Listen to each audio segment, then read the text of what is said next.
Hello everyone and welcome back for another edition of 8 Minutes with Aaron. I'm of course your host Aaron, and today we are going to talk about WWE Monday Night Raw that took place on June 23rd, 2025 at the Nationwide Arena in Columbus, Ohio. So let's get rolling with a fresh edition of this guy right here, Aaron.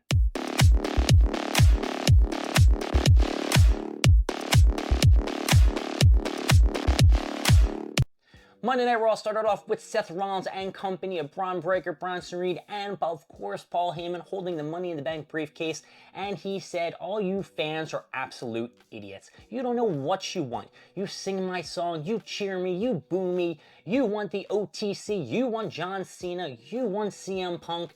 You guys just cheer and boo whatever the hell you want on the flip of a coin.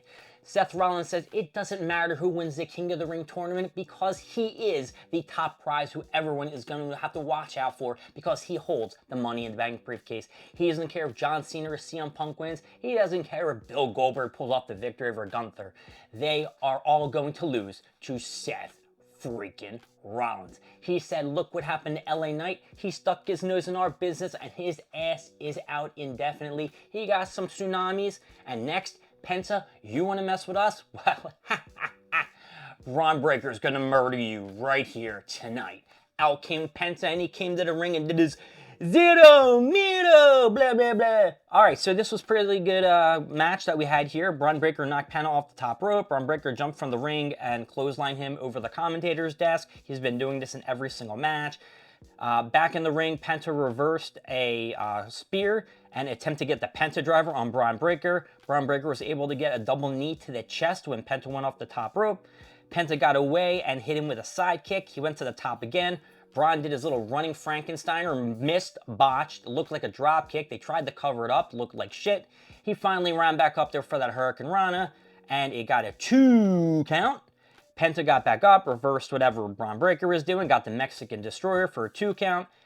He was shocked as shit that he kicked out of the move, and as he tried to attempt another Mexican Destroyer, Braun ducked, speared the shit out of him. 1, 2, 3. Braun Breaker wins the match. This match is definitely getting an up. Kept me entertained. It was great back and forth. Sucks that Penta didn't win, but we know Braun Breaker had to go over. He's the dog. And after the match, Seth Rollins came down and came in this Penta's face and said, this is a warning. Get the fuck out of my business.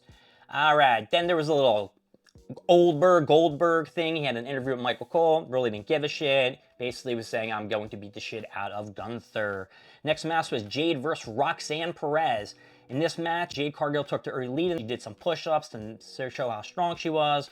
Roxanne Perez ran to the outside, and when Jade Cargill ran at her, she moved out of the way, but she blocked it and she didn't run the steel steps. She knocked down Roxanne, was carrying her up like a fisherman carry kind of thing. Roxanne Perez dropped her down, got Jade Cargill's leg stuck in the steel steps, hit that. That was basically Roxanne Perez's way to get more offensive on her. She had the leg injury. Jade countered Roxanne Perez with a backdrop. Jade got like a kip up, but her like leg gave out and shit like that. It gave an advantage to Roxanne, who was able to get more splashes and more of these uppercuts onto her. Jade was basically able to get out. She tried for a pop rock. She reversed it. Got the, what is it? The Jade thingy-mabob. What the fuck is her move called? I can't remember.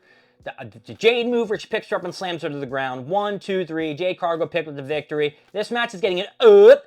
Most women matches don't keep me interested, but the Jade Cargill Roxanne Perez thing, that was pretty good. And she will be facing Asuka at Saudi Arabia for the Queen of the Ring. In the back, it was Sheamus and Rusev who had a promo. He mentioned the League of Nations. I chuckled. Their feud's going to continue. Gunther was in the ring, called himself the best professional wrestler, said to Bill Goldberg, this is in 1999, you're trash. And after I defeat you in Saudi Arabia, or whatever, not Saudi Arabia, but on June 12th, whatever the fuck that event is, main event, no one is going to remember you, and I feel bad for your son and your wife. Becky Lynch was in the back, and she's like, listen, I think Bayley and Laura Valkyrie are up to no good. I don't know who the interviewer was. Once Becky like walked away, over in the corner with Sami Zayn, and she interviewed Sami Zayn and said, listen, you know, you lost your match last week to get to the King of the Ring, blah, blah, blah, blah, blah. And he's like, yeah, I did bad. Out came my boy, Kross, who said, Sammy, I told you were going to lose. You're a loser. You're never going to be a world champion. Sammy had enough. He said, you're right. Punched Kross, that asshole. And he's like, I talked to Pierce, we're going to have a match, which is going to be at Saudi Arabia. And Kross was on the ground chuckling because this is exactly what he wanted to happen. Then we have Bayley versus Becky. I'm running out of time, so I'm going to go try get through this really quickly. What can you really expect from these two? They're at the top of the division. It was great back and forth the whole match. Becky focused on Bayley's arm. Bayley focused on Becky's leg. Towards the end of the match, Becky threw Bayley out of the ring and tried to get her counted out by putting like a bunch of chairs and shit on her. She threw her over the commentary desk. Out came Laura Valkyrie, pulled all the shit off Bayley.